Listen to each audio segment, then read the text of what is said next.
Pengaruh kondisi geografis Indonesia sebagai negara maritim. Assalamualaikum warahmatullahi wabarakatuh. Selamat pagi anakku semuanya. Semoga kalian semuanya, orang tua kalian, saudara-saudara kita dalam keadaan sehat walafiat. Allahumma amin. Baik anakku semuanya, untuk pelajaran pada pagi hari ini kita akan pelajaran IPS akan membahas tentang pengaruh kondisi geografis Indonesia sebagai negara maritim, yang mana pada pertemuan Kamis yang lalu kita membahas tentang karakteristik peta. Sekarang kita membahas tentang geografis Indonesia sebagai negara maritim. Baik anakku semuanya, tetap kita gunakan buku paket, buku pena kalian 5A, karena kalian telah membeli, kita manfaatkan biar nanti belajarnya dapat berjalan dengan baik. Baik anakku semuanya, halaman 59 dibuka. Kita nanti hanya belajar halaman 59 secara singkat saja. Baik anak-anakku, mari kita awali dengan bacaan basmalah bersama-sama. Bismillahirrahmanirrahim. Nanti dengan semua bacaan basmalah ini kita mulai. Pengaruh kondisi geografis Indonesia sebagai negara maritim. Sebelum Pak Guru lanjutkan, kira-kira kalian sudah tahu belum apa itu negara maritim? Ada yang tahu? Nah, kalau kita nanti belajar menggunakan Google Meet, mungkin kita bisa langsung tatap muka, bisa saling sharing anak-anak. Negara maritim itu intinya negara yang sebagian besar penduduknya nelayan atau luasnya lebih banyak perairannya dibandingkan daratannya. Indonesia merupakan negara maritim. Kemarin kita telah membahas Indonesia sebagai negara agraris, yaitu apa? Pertanian. Sekarang kita membahas Indonesia merupakan negara maritim sebagai negara perairan yang mana lebih banyak perairannya daripada daratannya. Tahukah kalian apakah negara maritim itu? Negara maritim adalah negara yang memiliki perairan yang luas. Jadi lebih luas. Mungkin kalian, lah mana toh Pak buktinya? Nah ini kalau kalian pergi keluar mengadakan perjalanan keluar daerah, pasti akan menjumpai banyak perairannya. Atau lebih mudahnya kalian lihat di peta, itu akan ada keterangannya yang mana yang menunjukkan perairan, yang mana yang menunjukkan dataran rendah, dataran tinggi, gunung, dan seterusnya.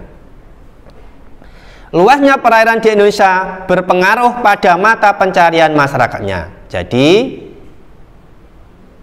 negara maritim atau daerah yang berada di daerah perairan ini juga akan berpengaruh terhadap mata pencarian masyarakatnya anak-anak. Kemarin kalau daerahnya itu agraris, berarti dia juga berpengaruh terhadap mata pencariannya apa? Mata pencariannya yaitu sebagai mayoritas sebagai petani, ini berkebun, bercocok tanam dan sebagainya. Tapi kalau masyarakat tersebut tinggalnya atau hidupnya di lingkungan daerah yang lebih luas perairannya atau di lingkungan pantai atau laut, maka mata pencarian juga akan menyesuaikan ini.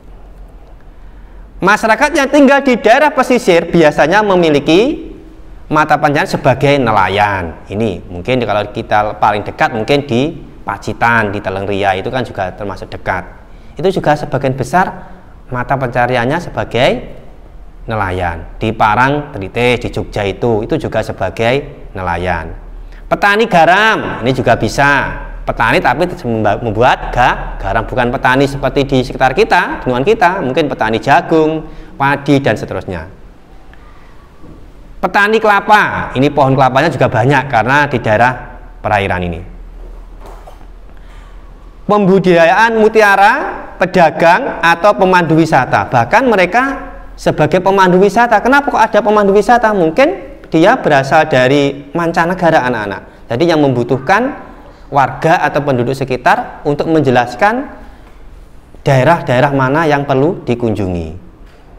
Pemilihan jenis pekerjaan di daerah pesisir juga dipengaruhi oleh potensi alamnya. Jadi intinya mata pencarian seseorang atau masyarakat itu disesuaikan sesuai dengan lingkungannya anak-anak.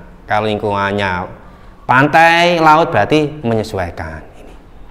Tidak hanya mempengaruhi kondisi ekonomi, jadi letak Indonesia sebagai negara maritim tidak hanya berpengaruh terhadap mata pencarian sebagai nelayan, petani garam, pemandu wisata atau pedagang pernek-pernek khas dari daerah tersebut, tapi juga berpengaruh terhadap budaya anak-anak. Apa? Budaya. Kenapa kok berpengaruh? Karena dengan adanya tempat wisata seperti laut atau pantai itu akan datang mereka mungkin dari luar daerah, mungkin di Pacitan kita ambil contoh yang paling dekat, mungkin yang datang dari daerah Madura, mungkin akan berpengaruh dari segi bahasanya, budayanya, bahasanya sedikit-sedikit mengikuti logatnya orang Madura, mungkin juga berpengaruh dari pakaian yang dipakai orang Madura. Ini masih dalam lingkup satu negara. Coba nanti yang datang dari Malaysia, dari Belanda, pasti juga akan berpengaruh dari segi budayanya. Sedikit banyak akan mempengaruhi dari masyarakat yang tinggal di daerah tersebut. Ini. Oleh karena itu, kita sebagai masyarakat yang tinggal di daerah wisata atau daerah perairan laut atau pantai tersebut harus pintar-pintar dalam memilih mana budaya yang pantas kita tiru dan mana budaya yang tidak pantas kita tiru. Ini ada dampak positif dan negatif akibat pengaruh kondisi geografi Indonesia. Diantaranya dampak positifnya apa? Dampak yang baiknya apa kira-kira? Memudahkan komunikasi dan interaksi antar masyarakat ini. Jadi kita akan tambah pengalaman anak-anak, mungkin mengetahui budayanya orang Indramayu itu bagaimana, budayanya orang Banyuwangi, budayanya orang Tegal, logat dari segi bahasanya mungkin sudah beda walaupun masih satu negara ini.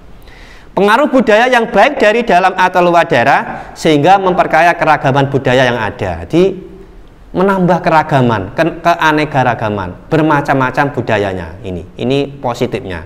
Sekarang negatifnya apa anak-anak? Hilangnya budaya asli karena tergerus oleh budaya luar ini.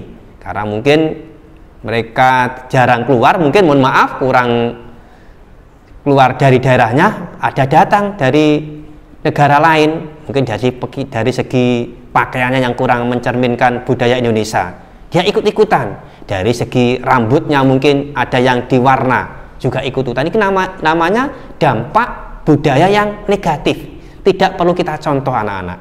Ini berikutnya dampak negatifnya, munculnya budaya-budaya baru yang belum tentu sesuai dengan budaya setempat lain tadi. Mungkin mereka budaya orang-orang barat mungkin makan sambil berdiri sudah terbiasa anak-anak. Mungkin makan dengan menggunakan tangan kiri juga sudah terbiasa. Tapi untuk kita, karena kita budaya orang Jawa, mungkin hal-hal tersebut merupakan hal yang kurang baik. Maka tidak perlu kita contoh, tidak perlu kita budayakan. Ini. Baik anak-anakku semuanya, jadi kita telah belajar tentang pengaruh kondisi geografis Indonesia sebagai negara maritim. Yang dampaknya yang pertama berpengaruh terhadap mata pencariannya. Ini baik, arti menyesuaikan. Yang kedua, dampak pengaruhnya terhadap budaya yang ada. Ini. Jadi kita harus pintar-pintar mana hal yang positif yang dapat kita tiru dan mana hal yang negatif yang perlu kita tinggalkan. Baik anak-anakku semuanya, untuk memperdalam pemahaman penerimaan materi pada pagi hari ini, nanti kalian kerjakan latihan soal di bawahnya anak-anak. Nomor 1 sampai 4 saja anak-anak. Ini. Jadi nomor 1 sampai 4. Ini halaman 59. Jadi tugasnya nanti mengerjakan nomor 1 sampai 4 di buku tugas. Ini Pak Guru harapkan nanti tugasnya baik pelajaran yang Pak Guru ampu, baik bahasa Arab maupun IPS nanti semuanya dikirim pada hari itu juga anak-anak. Jadi usahakan tugas yang diberikan pada hari ini, hari Kamis, dapat dikirim juga pada hari Kamis tersebut biar tidak menumpuk tugas-tugas kalian. Karena tugas itu nanti akan sebagai penilaian dalam mengisi rapot kalian masing-masing. Mari baik anakku semuanya, mari kita akhiri pelajaran pada pagi hari ini. Dari Pak Guru kurang lebihnya mohon maaf. Kita akhiri dengan bacaan hamdalah. Alhamdulillahirabbil alamin. Wassalamualaikum warahmatullahi wabarakatuh.